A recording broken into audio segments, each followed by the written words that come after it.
Paper पढ़ने की जगह। सॉरी। सॉरी क्या? चेहरा लटका क्यों है तुम्हारा? क्या हुआ? प्रॉब्लम है? पता नहीं सर, आजकल आदमी का दिमाग किस तरह से चल रहा है, किस हद तक सोच सकता है आदमी, उसकी सोच की तो कोई सीमा ही नहीं है। फ्रेडी, तुम कहना क्या चाह रहे हो? आजकल इस दुनिया में हर देश, हर शहर, हर गली, हर नुक्कड़ पे दहशत है। लोग एक दूसरे के खून के प्यासे होते जा रहे। जातीयवाद के नाम पे दंगे फसाद हो रहे सर। पहले तो आम आदमी आतंकवाद और बम विस्फोट से डरता था, अब तो आम आदमी का सबसे बड़ा दुश्मन बनता जा रहा है सर। पता नहीं किसके दिमाग में कब क्या आ जाए, अचानक उसका दिमाग खराब हो जाता है और 1 मिनट में सैकड़ों लोगों को गोलियों से छलनी कर देता है सर।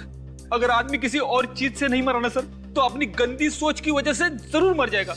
रेडी, जो तुम कह रहे हो ना, सिर्फ उतना ही नहीं, इस दुनिया में अच्छाइयां भी है, समझे? ये दुनिया अब भी और आज भी उतनी ही खूबसूरत है, समझे? रो मत। हाँ? सर जी, मेरी मदद करो प्लीज। किस तरह की मदद? और आप है कौन? जी, मैं बंगरगढ़ गांव का सरपंच यशवर्धन हूँ। लेकिन किस तरह की मदद चाहिए आपको? दरअसल आज इस वक्त मेरे गांव बंगरगढ़ में मेरी बेटी सोनिका की शादी की तैयारियां चल रही हैं। सरपंच जी, आपकी बेटी की शादी है, ये तो बड़ी खुशी की बात है? तो इसमें हम क्या मदद कर सकते हैं? सर, मैं चाहता हूँ कि आप लोग मेरे साथ मेरे गांव बंगरगढ़ आए, ये देखने के लिए कि शादी में सब कुछ ठीक ठाक चल रहा है या नहीं। एक मिनट सरपंच जी, कहीं आप हमसे हिफाजत तो नहीं चाहते? जी देखिए, ये हिफाजत वाला काम हम लोग नहीं करते हैं। जी मैं जानता हूँ, मगर मैंने आप लोगों के बारे में बहुत सुना है, बड़ी उम्मीदें लेके आया हूँ आप लोगों के पास। देखिए यशवर्धन जी, आप समझने की कोशिश कीजिए। अच्छा जी, तो इतना कीजिए कि आप लोग मेरे साथ मेरे गांव आइए, मेरी बेटी सोनिका की शादी में शामिल होइए, खाइए पीजिए, शादी का आनंद लीजिए, बस इतनी विनती है आपसे। सिर्फ यही वजह है? और तो कोई बात नहीं है यशवर्धन जी? जी नहीं।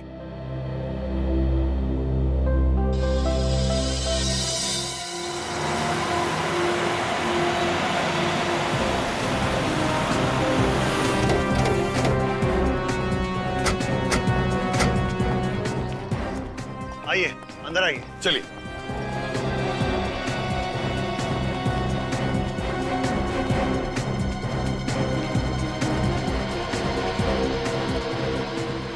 अरे सब लोग कहाँ हैं? वही तो है? हो क्या रहा है यशवर्धन जी? आप तो कह रहे थे कि शादी की तैयारियां चल रही है, फिर बाकी के लोग कहाँ हैं घर के? मैं भी यही सोच रहा हूँ सर, सब गए कहाँ? मेरा परिवार, रिश्तेदार, सारे मेहमान, कर्मचारी। जब मैं यहाँ से निकला था तो पूरे घर में चहल पहल थी। हे भगवान, मेरी बच्ची। ये आवाज, ये तो किसी की रोने की आवाज है। लगता है घर के पीछे से आ रही है, चलो देखते हैं। हाँ, ये आवाज घर के पीछे से ही आ रही है। हे भगवान, मेरी गैरहाजिरी में कहीं कोई अनर्थ तो नहीं हो गया? यहाँ से आइए। हे भगवान, यहाँ पर सोनिका। अरे हे भगवान, सोनिका, सोनिका, सोनिका, ये क्या हो गया? आपने आने में बहुत देर कर दी। हमारी बच्ची सोनिका में हमेशा के लिए छोड़कर चले। आप जरा प्लीज पीछे हटिए। सोनिका,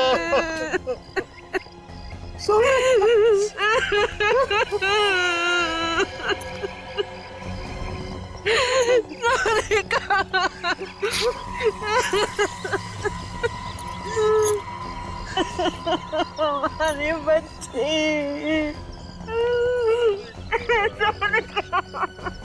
ऐसा लगता है किसी ने ऊपर से इसे धक्का दिया है। वही तो, सिर के पीछे वार करने के बाद फिर ऊपर से नीचे क्यों फेंका? इसका घाव काफी गहरा है, ऐसा लगता है किसी ने किसी भारी चीज से मारा है। वही तो, लेकिन एक बात समझ में नहीं आ रही है, सिर के पीछे इतनी जोर से भारी चीज से वार करने के बाद फिर ऊपर से नीचे क्यों फेंका?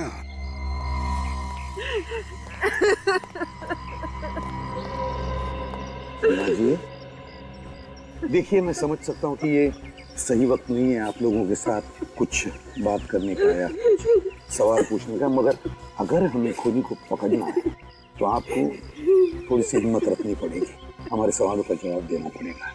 एक बात बताइए, जब यशवर्धन जी हमें बुलाने आए थे उस वक्त, मतलब यहाँ से हमारे पास आकर फिर हमारे साथ आने के बीच में क्या हुआ था घर में?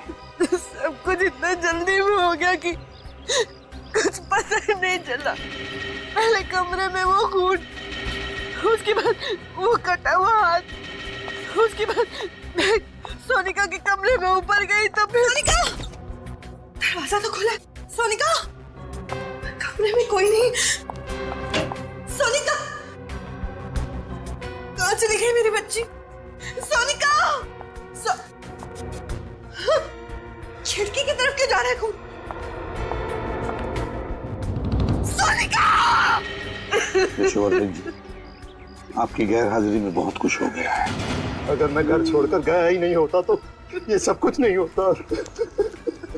हम आपका दुख समझ सकते हैं।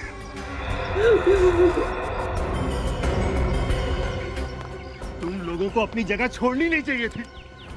गलती होगी साहब, उस वक्त नीचे से चीखने की आवाज आ रही थी। साहब उस समय समझ में नहीं आ रहा था कि हम क्या करें। हमें ऐसा लगा कि नीचे हमारी ज्यादा जरूरत है, इसलिए हम नीचे चले गए साहब।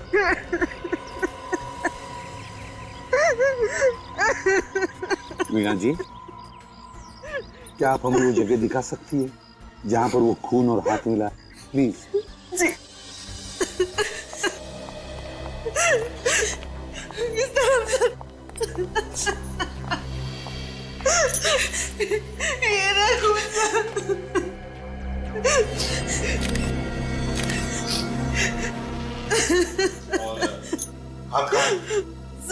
वो रहा।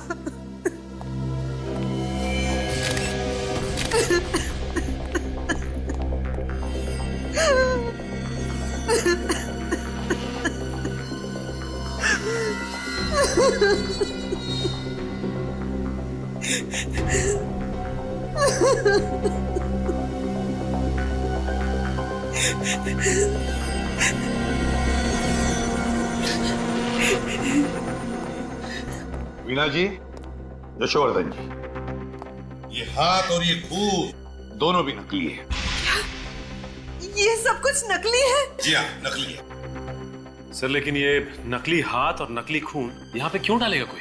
सचिन, ये जो खूनी है ना, इसने जानबूझकर ये नकली हाथ और ये नकली खून इस कमरे में डाल दिया, ये सोचकर कि इसे देखते ही इस शादी से भरे घर में भगदड़ मच जाएगी, हंगामा हो जाएगा और सारे लोग यहाँ पर इकट्ठे हो जाएंगे, यहाँ तक के पहलवान भी। और बस इसी वक्त का फायदा उठाकर वो सोनिका का खून करेगा। सर ये जो कोई भी है बहुत ही चालाक मालूम पड़ता है।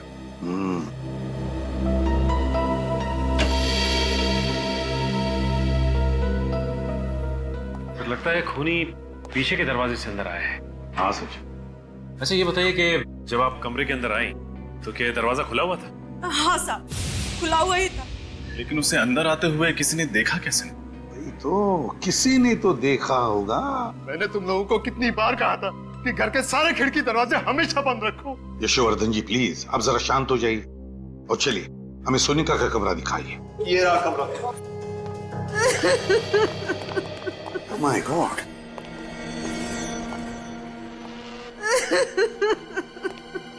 क्या हुआ है यहाँ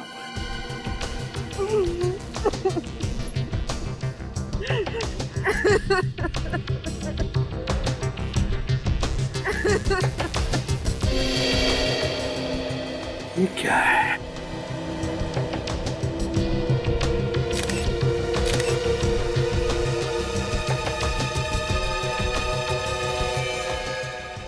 किस कपड़े का टुकड़ा है ये तो मेरी बेटी सोनिका की साड़ी का टुकड़ा है।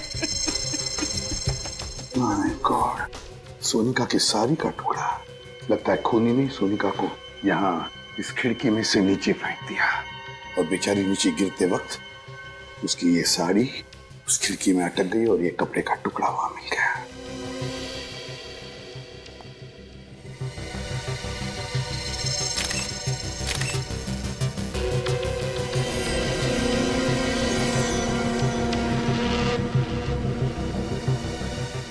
सर ये खून लगा हुआ वास उधर कबोर्ड के नीचे। खून लगा हुआ वास। मीना जी, क्या ये वाज आपके घर का है? नहीं सर, ये हमारे घर का नहीं। नहीं जी नहीं। तो इसका मतलब है खूनी ये वाज बाहर से लेकर आया और फिर इसी वाज से सोनिका के सिर पर पीछे से वार कर दिया। हे भगवान, हम गांव वालों से क्या गलती हो गई? कैसा श्राप दे दिया तुमने? हमारी बेटी को भी खा गया ये श्राप। एक मिनट यशोवर्धन जी, क्या कहा आपने? श्राप? कैसा श्राप? किस श्राप की बात कर रहे हैं आप यशोवर्धन जी? होता क्या है इस श्राप से, जरा बताइए। इस श्राप की वजह से जिस दिन हमारे गांव में किसी भी लड़की की शादी होती है, उसी दिन उस लड़की की मौत हो जाती है। ऐसा होता है इस श्राप से? कब से सिलसिला चल रहा है इस श्राप का? ये कई सालों से इस श्राप की वजह से हमारे गांव में किसी भी लड़की को शादीशुदा जिंदगी का सुख नसीब नहीं होता। हमारे गांव में हर पिता, हर भाई डर डर के जीता है। आप लोग सच में श्राप जैसी चीजों पर यकीन करते हैं? जी, ये बिल्कुल सही कह रहे हैं। हमारे गांव में इस तरह की वारदातें कई सालों से हो रही हैं। हाँ साहब, सरपंच जी बिल्कुल सही कह रहे हैं। हमने कई बार देखा है दुल्हनों को अपनी नजरों के सामने दम तोड़ते हुए। ये आप लोग किस तरह की बातें कर रहे हैं? आज के जमाने में इस तरह की बात कोई मानता है क्या? देखिए, आप लोगों की सोच आपकी जगह सही है और हमारी सोच हमारी जगह सही है। किसी भी सोच को सही या गलत करार नहीं दिया जा सकता। अच्छा चलो, मान लिया, लेकिन ये जो भी श्राप वाप है, इसकी वजह क्या है? क्या है वजह इसके पीछे? ये एक रहस्य है जिसके बारे में किसी भी गांव वाले को कुछ पता नहीं। कोई भी नहीं जानता, और फिर भी आप लोग विश्वास कर रहे हैं इस पर? यशोवर्धन जी, आपसे एक आखिरी सवाल पूछता हूं मैं। अगर आपका इतना विश्वास है इस श्राप पर, तो फिर आपने अपनी बेटी की शादी इसी गांव में क्यों की? कहीं और जगह जाकर करवा देते? बताइए। हम कभी नहीं करना चाहते थे, लेकिन सोनिका की जिद थी कि अगर उसकी डोली उठेगी तो इसी गांव से, इसी घर से उठेगी। उसकी जिद के आगे हमें झुकना पड़ा और हमने शादी की तैयारियां भी शुरू कर दी। हमने उसे बचाने की हर कोशिश की, लेकिन ये श्राप हमारी बच्ची को निकल गया। नहीं वीणा जी, देखिए, ये श्राप वाप कुछ नहीं होता, सब झूठ है ये। मेरी बात पर यकीन कीजिए, इसके पीछे कोई और है, कोई ऐसा शख्स जो सालों से आप में दहशत फैला रहा है इस श्राप के आड़, समझा? और हमें यही पता लगाना है कि है कौन ये, और हम पता लगा कर रहेंगे ही। एक बात बताइए, आपकी बेटी की शादी की तैयारियों की कोई वीडियो रिकॉर्डिंग वगैरह की है आपने? जी हाँ, है। तो ये वीडियो रिकॉर्डिंग हमें दीजिए। और सचिन, पता लगाओ इस गांव में ऐसी कितनी लड़कियां हैं, कितनी दुल्हनें जिनकी इस तरह की मौत हुई है, और उनके बारे में पूरी जानकारी निकालो। सर, मिल गया सचिन जानकारी, सीडी सब कुछ? हाँ सर, सीडी भी मिल गई है और शादी की जानकारी भी। वेरी गुड, लगाओ सीडी जल्दी। दया, कुछ तो जरूर पता चल जाएगा सारा चक्कर क्या है। सर, मुझे तो लगता है ये सारे खून उसी श्राप की वजह से हो रहे। चुप रहो फ्रेडी। फ्रेडी, आइंदा अगर श्राप शब्द तुम्हारे मुंह से निकला ना, तो समझ लेना कि तुम्हारी हमेशा के लिए ट्रांसफर इस बांगड़गढ़ में होगा। नहीं सर, ऐसा मत करना सर। चुप, आइंदा ये शब्द तुम्हारे मुंह से निकलना नहीं चाहिए। कौन सा? श्राप। हाँ,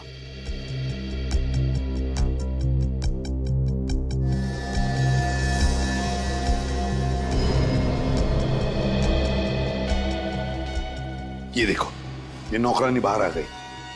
गड़बड़ हो गई है, घर के सारे लोग इकट्ठा हो गए। नौकरानी कुछ कह रही है। ये सारे के सारे इस कमरे के अंदर गए।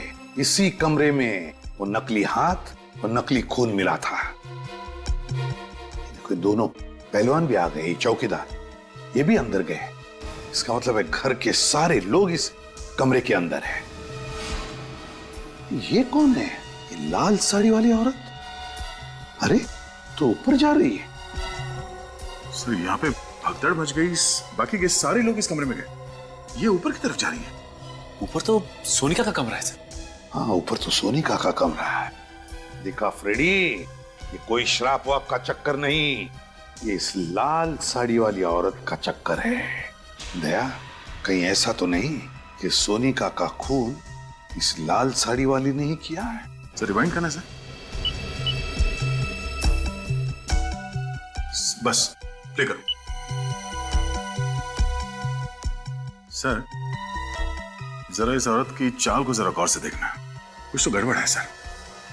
हाँ दया, चाल तो मर्दाना लगती है। सर, कहीं ऐसा तो नहीं कि कोई आदमी ये साड़ी पहन के अंदर जा रहा है। हो सकता है, और इसी आदमी ने सोनिका का खून किया है। सर अगर इसी आदमी ने उन बाकी दुल्हनों को मारा है तो हो सकता है उनकी शादी पर भी ये गया हो, लड़की बन के। बिल्कुल सचिन, सारी जानकारी है ना इसमें? हाँ सर।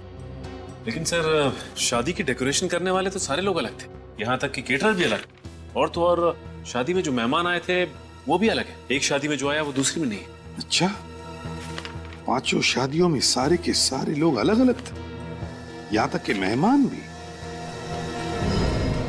लेकिन ये क्या, इन 5 शादियों में एक आदमी कॉमन है। कौन सर? पंडित जी, दया जगनलाल पंडित। लेकिन सर सोनिका की मौत तो शादी की रस्में शुरू होने से पहले ही हो गई थी। उस वक्त पंडित जगनलाल तो पहुंचा भी नहीं होगा सर। अगर आने वाले तो थे पंडित जगनलाल, तो कहीं ऐसा तो नहीं कि सोनिका का खून इस पंडित जगनलाल ने ही किया, लाल साड़ी पहनकर? हो सकता है सर, या तो वो खुद खूनी है या फिर खूनी के साथ मिला हुआ है। इस पंडित जगनलाल को मिलना ही पड़ेगा।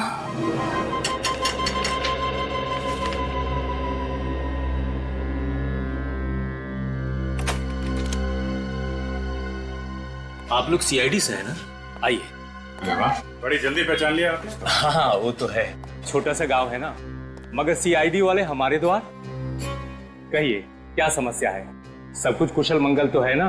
पंडित जी अगर सब कुछ कुशल मंगल होता तो हम लोग यहाँ पे नहीं आते। वैसे आप तो जानते ही होंगे ना कि आपके ही गांव की एक लड़की सोनिका, उसका खून हो गया। हाँ मैं जानता हूँ, बहुत बुरा हुआ। सोनिका बिटिया को मैं बहुत अच्छी तरह से जानता था, मैं ही उसकी शादी करवाने वाला था। ये हम जानते हैं पंडित जी। आप ये बता सकते हैं कि सोनिका का खून किसने किया होगा? देखिए श्रीमान, हम पंडित हैं, हमारा काम रिश्ते जुड़वाना और शादियां करवाना है, बाकी किसी चीज से हमारा कोई संबंध नहीं है। फिर तो पंडित जी आप ये भी नहीं जानते होंगे कि अब तक आपके गांव में जितनी भी दुल्हनों की हत्या हुई है वो किसने की? नहीं श्रीमान, उन लड़कियों का भी खून किसने किया और क्यों किया इस बारे में मुझे कुछ पता नहीं है। ये सारी बातें मेरी समझ से परे है। लेकिन पंडित जी हमारी समझ में कुछ कुछ आ गया है। फिलहाल अभी हम लोग जा रहे हैं, लेकिन आपको परेशान करने दोबारा आएंगे। जी जरूर। अब बर्दाश्त नहीं हो रहा है, बहुत हो गया, अब मुझे बात करनी पड़ेगी। हेलो, बात करिए उससे मेरी। हाँ हाँ उसी से। देखो सीआईडी वाले आए थे मेरे घर पर, पूछताछ कर रहे थे। देखो बर्दाश्त नहीं होता मुझसे। हाँ ठीक है, मैं मिलने आ रहा हूं तुमसे, पर आखिरी बार। इधर ही आ रहा है।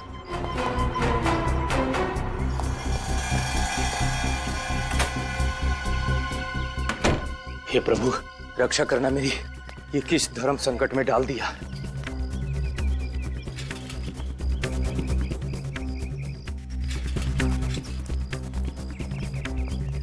आज तो उसे मुझे बताना ही पड़ेगा। एक पंडित के घर में सीआईडी, और इस सालों की कमाई इज्जत खाक में मिल जाएगी। समझ जा पंडित, मैं तो उससे मिलना ही नहीं चाहता हूँ। आज दूध का दूध पानी का पानी हो ही जाएगा। आज उससे मैं कह ही दूंगा कि तुम्हारे पाप के किसी भी भागीदार बनने वाला नहीं हूं मैं।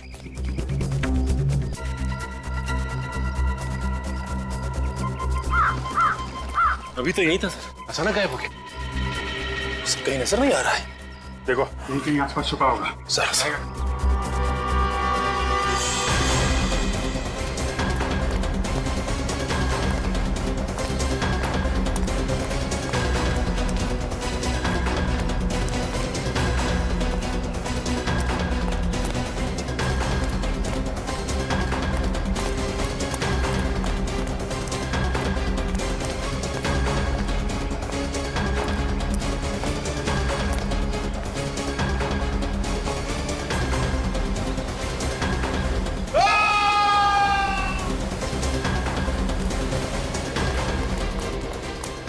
कहीं जगनलाल की आवाज तो नहीं थी? सर आवाज यही कहीं से आई। इस तरफ। अरे यहाँ तो भीड़ जमा है। जगनलाल के साथ एक्सक्यूज मी, प्लीज हटिए, प्लीज हटिए हटिए हटिए, हमें तहकीकात करने दीजिए। और हाँ, किसी भी चीज को हाथ मत लगाइएगा। हे भगवान, इस शापित गांव के एक लौते पंडित को भी आपने उठा लिया, अब क्या होगा हमारा? कल ही तो इन्हें मैं मंदिर के बाहर मिला था। सर खूनी ने चाकू पीठ में लगा छोड़ दिया है। सर लगता है खूनी ने चाकू फेंक के मारा होगा और भाग गया। अजीब सी बात है सर, एक गांव के पंडित को कोई क्यों मारना चाहेगा? अजीब बात तो इस गांव की हर एक चीज है, एक के बाद एक खून होते जा रहे हैं। पर खूनी इतनी जल्दी जगनलाल को मार के कहां भाग गया? लेकिन आसपास चेक करो जरा। हटिए हटिए। सर कहीं ऐसा तो नहीं कि जगनलाल जिस आदमी से फोन पे आखिरी बार बात कर रहा था उसी ने इसे बुलाया यहाँ पे और मार दिया?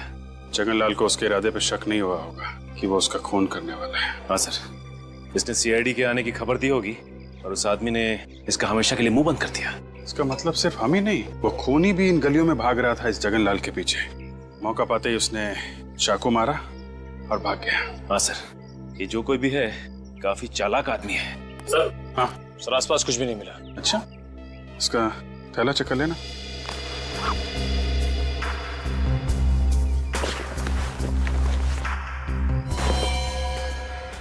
मोबाइल चेक करो, आखिरी कॉल किसको किया था?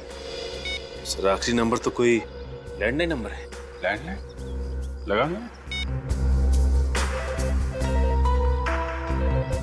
रिंग तो बज रही है सर।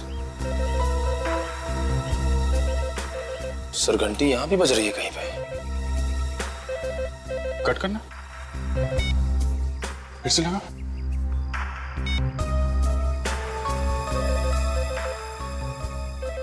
घंटी की आवाज तो यहीं से आ रही है। इसका मतलब ये नंबर यहीं आसपास का है। चलो देखते हैं। निकल, बॉडी को फॉरेंसिक लैब भिजवा दो। सर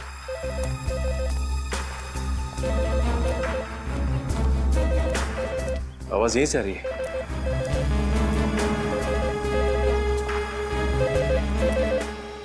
रिंग यहाँ बज रही है सर।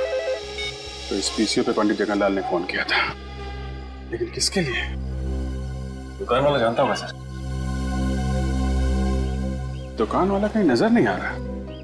दुकान खुली छोड़कर कहाँ जा सकते हैं? सचिन, गांव में ऐसा ही होता है, लोग एक दूसरे पे भरोसा करते हैं। हाँ सर, लेकिन अब पता कैसे लगेगा कि जगनलाल ने किसके लिए फोन किया था यहाँ पे? जी साहब, कुछ ये साहब। तुम इस दुकान के मालिक हो? हाँ साहब। ये दुकान छोड़ के कहाँ चले गए थे? साहब वो घर पे गया था साहब। घर पे गए थे। यहाँ बगल में पंडित जगनलाल का खून हो गया और तुम घर पे क्या कर रहे थे? क्या साहब, पंडित जी का खून हो गया साहब? कितनी देर हुई दुकान छोड़ के गए? साहब 5 मिनट पहले गया था साहब मैं। 5 मिनट पहले? हाँ साहब। अच्छा ये बताओ कि 8-10 मिनट पहले यहाँ पे किसी का फोन आया था क्या? हाँ साहब, थोड़ी देर पहले पंडित जी का फोन आया था मनीष बाबू के लिए साहब। मनीष बाबू? कौन है ये मनीष बाबू? साहब वो जो घर दिख रहा साहब, साहब वहीं पे रहता साहब वो। अच्छा मनीष, ये मनीष बाबू का फोन अक्सर यहाँ पे आता रहता है क्या? हाँ साहब, उन्होंने बोल के रखा साहब कि जब भी उनका फोन आए तो उनको बोल देना, तो बोल देता था साहब मैं। कि उनके पास खुद का फोन या मोबाइल नहीं है क्या? नहीं साहब, जहाँ तक मैंने देखा है उनके पास खुद का मोबाइल फोन नहीं है साहब। जब भी फोन करना होता साहब वो मेरे पास ही आते साहब। अभी होंगे मनीष बाबू घर पे? हाँ साहब, ज्यादातर वो घर पे रहते साहब। क्या दिखाओ घर किधर? चलिए साहब। साहब यही है मनीष बाबू का घर साहब। यहाँ पे तो ताला लगा हुआ है। जगनलाल का खून करके फरार हो गया। ये आदमी हाथ कैसे लगेगा सर? एक काम करते हैं, घर की तलाशी लेते हैं। खोलो ताला।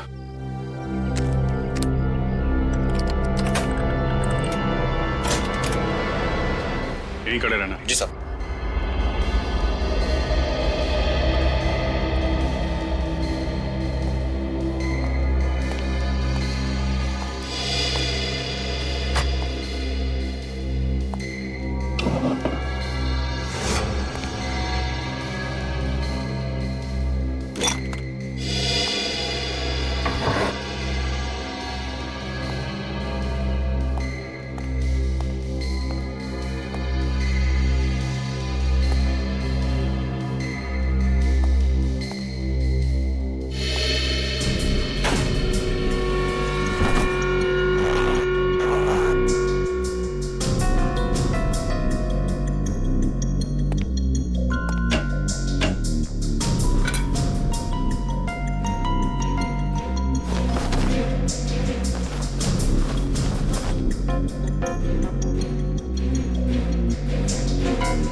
हाँ सचिन, सो ये देखिए, ये साड़ी। ये साड़ी? ये तो वही साड़ी है ना जो सोनिका के कातिल ने पहनी थी। हाँ सर, और हमने फुटेज में ये भी देखा था कि एक आदमी इस साड़ी को पहन के सोनिका के कमरे में घुस रहा था। इसका मतलब मनीष ने सोनिका का खून किया है। उसने पंडित जगनलाल का भी खून किया है। कहीं ऐसा तो नहीं कि इस गांव में जितनी दुल्हनों की हत्याएं हुई हैं, इन सब के पीछे ये मनीष ही है। एक काम करो, देखो और कुछ मिलता है क्या?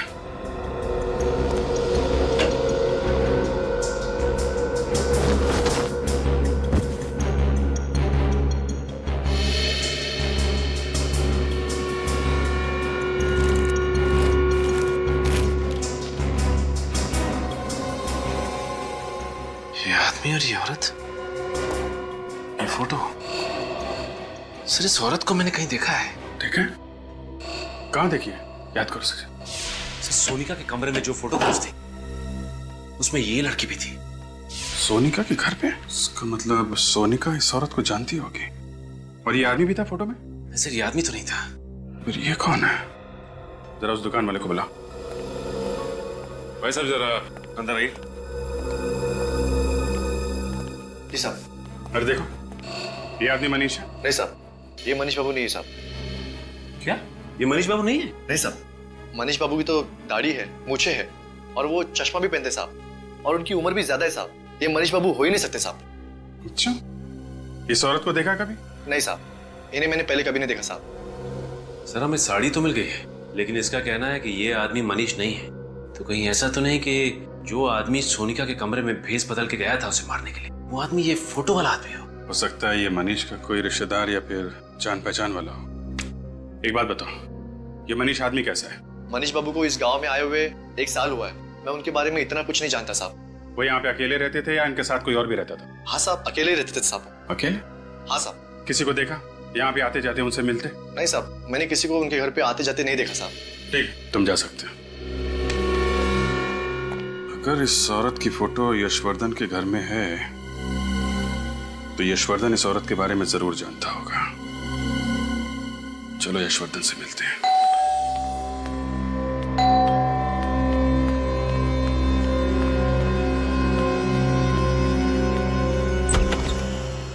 आप लोग आइए, कहिए क्या बात है? हर्षवर्धन जी, आपसे कुछ पूछना है। जी कहिए। कि इस औरत को पहचानते हैं? ये फोटो आपको कहां से मिली? ये बहुत लंबी कहानी है। जानते हैं आप इसे? जी, इसे कैसे भूल सकता हूं मैं। इसी की वजह से तो हमारे खानदान की इतनी बदनामी हुई। नाक कटवा दी थी इसने, हमारी बिरादरी में किसी को मुंह दिखाने लायक नहीं छोड़ा था। ऐसा क्या किया इन्होंने? और है कौन ये? ये मेरी चचेरी बहन थी, शिवानी। चचेरी बहन? जी हाँ, अब जिंदा नहीं है। मार डाला मैंने इसे। आपने मार दिया इसे? जी हाँ।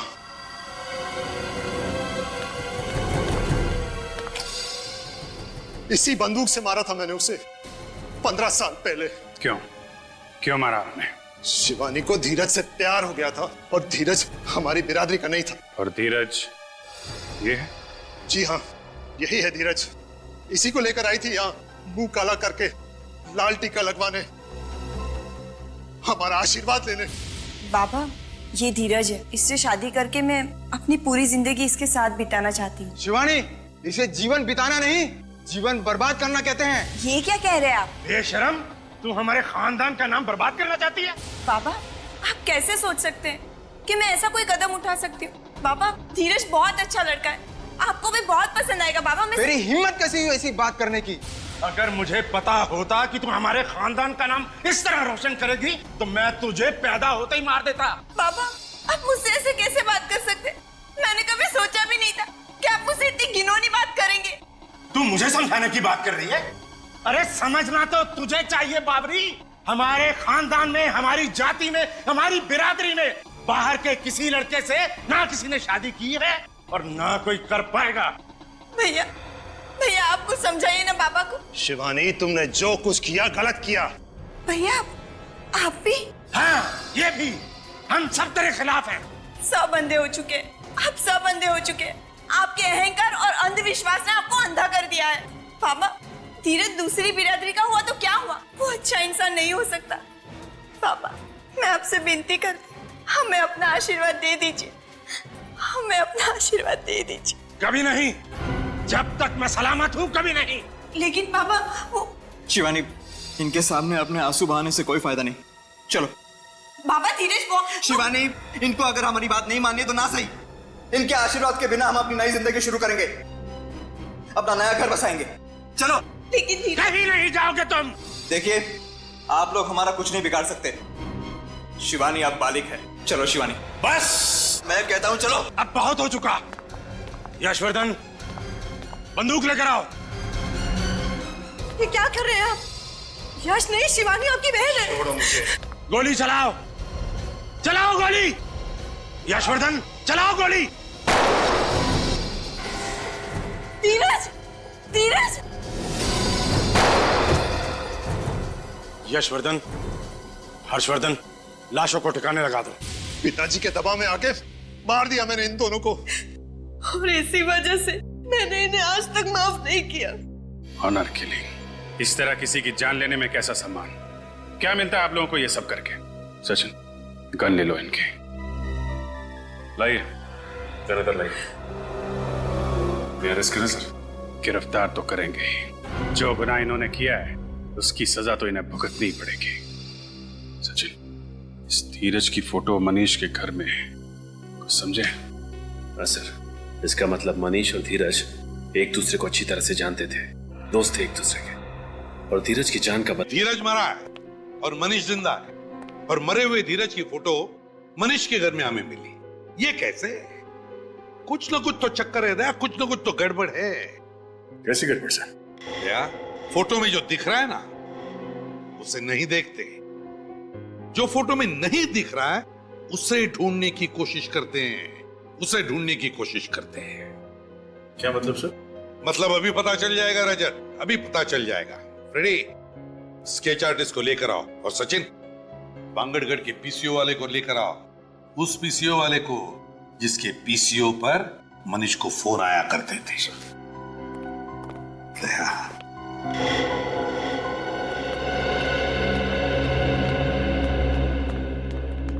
आइए।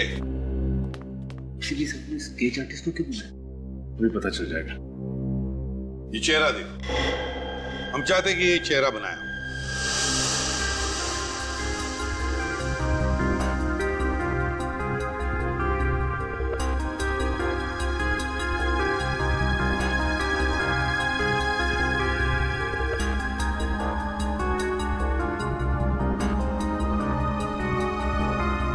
वाह, बढ़िया है।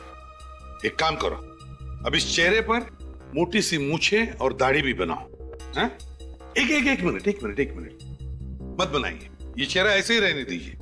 इस दूसरे पेपर पर बिल्कुल ऐसा ही चेहरा बनाओ, ऐसा ही चेहरा, लेकिन थोड़ा उम्र में ज्यादा, एक 10-12 साल, और फिर उस चेहरे पर मूछें दाढ़ियां लगाओ। जी हाँ। और हाँ, चश्मा भी चाहिए उसे, मोटा सा, ठीक है, काले फ्रेम वाला।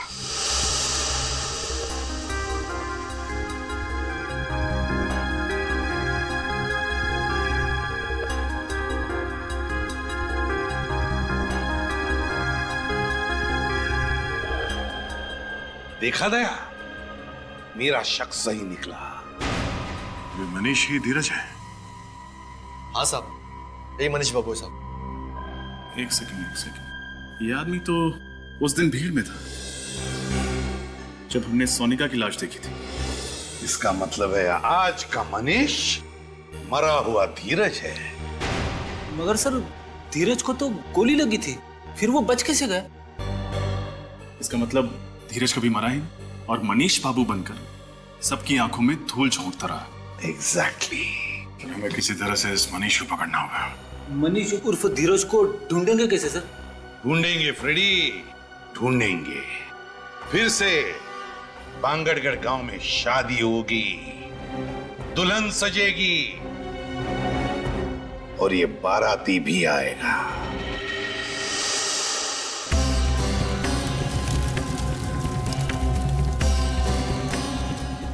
रजत, तैयार रहना, वो आएगा। दुल्हन को मारने जरूर आएगा। दुल्हन को हम आज तक नहीं आने देंगे सर, आप फिक्र मत कीजिए, उसके आगमन के लिए हम पूरी तरह तैयार हैं।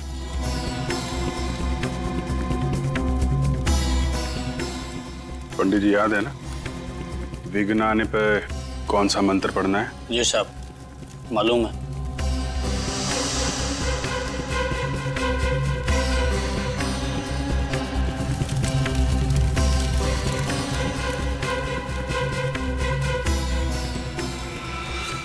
अरे, ये बिजली को क्या हुआ? खूनी आ चुका है। रजत, तैयार है ना? ये बिजली नहीं, कुछ और ही है। सही कहा तुमने, हमारे गांव के दुल्हनों पर किसी तरह का श्राप लगा है। ये बिजली उस श्राप की वजह से ही गई है। हाँ, ये शराब कहीं हमें भी ना ले डूबे। हाँ, यहाँ से भाग जाने में हमारी समझदारी है। हमें शादी में आना ही नहीं चाहिए था। चलो यहाँ से। हाँ चलो। एक्सक्यूज मी, एक मिनट। कहाँ जा रहे हैं आप लोग? कोई भी कहीं नहीं जाएगा, बाहर नहीं जाएगा कोई भी। आप लोग यहीं रुकिए प्लीज, कहीं मत जाइए। देखिए, हमें जाने दीजिए, हम लोग मरना नहीं चाहते। कुछ नहीं होगा, हम लोग यहाँ पर है ना।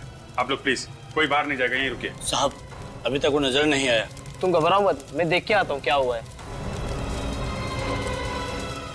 रुकिए प्लीज। साहब, वो अंदर आ गया, दुल्हन की तरफ बढ़ रहा है।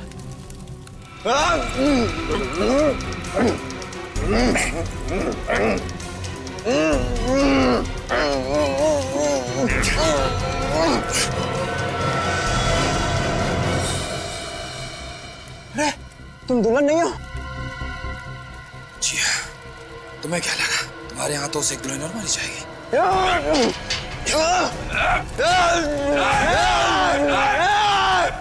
आगे मत आना, जला दूंगा। सबको जला दूंगा। मैं जला दूंगा।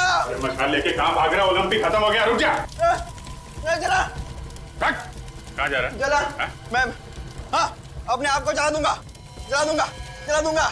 अपने आप को जला देगा? मैं अपने आप को जला सकता हूँ।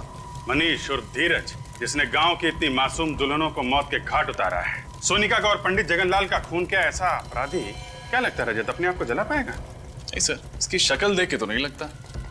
क्या बात कर रहे हो? आप लोगों को मेरी बातों पर यकीन नहीं आ रहा है? मैं खुद को जला सकता हूँ। अच्छा ठीक है, जला ले। देखो, निकल गई सारी हवा। मैं अपने आप को पूरी तरह से जला दूंगा, सर से पांव तक जला दूंगा। नहीं सर, मुझे नहीं लगता ये अपने आप को जला सकता। देखिए, माथे पे तो पसीना आ चुका है। और इसके पैर भी कांप रहे हैं। जलाऊं तुझे? जलाऊं?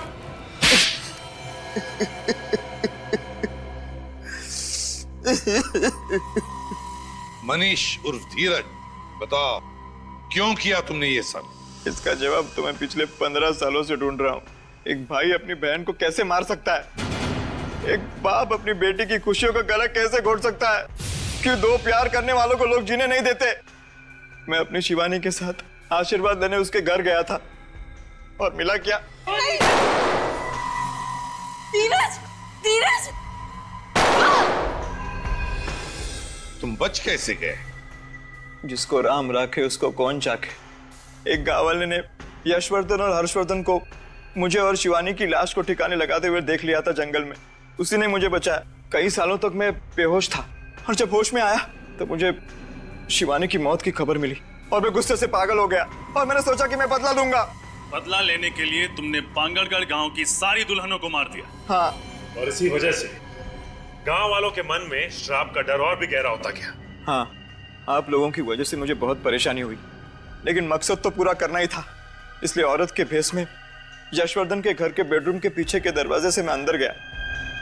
नकली हाथ और नकली खून रखा, मेहमानों में शामिल हो गया और जब तमाशा हुआ तो पहलवान नीचे आ गए और मैं सोनिका के रूम में दाखिल हो गया। अपने साथ लाए हुए फ्लावर वास से मैंने उसके सिर पर मारा और उसे खिड़की के बाहर फेंक दिया। और जगनलाल पंडित, उसको भी तो तुमने ही मारा। क्या बिगाड़ा था उसने तुम्हारा? वो आप लोगों को सब कुछ सच सच बताने वाला था, इसलिए उसे भी मारना पड़ा। तो कहीं ऐसा तो नहीं कि इस जगनलाल पंडित ने ही तुम्हें 15 साल पहले बचाया था? हाँ, उसी ने मुझे बचाया था। भगवान ने तुम्हें दूसरी जिंदगी दी, एक नया मौका दिया जीने का, और तुमने क्या किया? अपना बदला पूरा करने के लिए गांव की मासूम लड़कियों की जानें ली। उनकी शादी के दिन अब तो भगवान भी तुम्हें माफ नहीं करेगा। तुम्हें तो फांसी होकर ही रहेगी।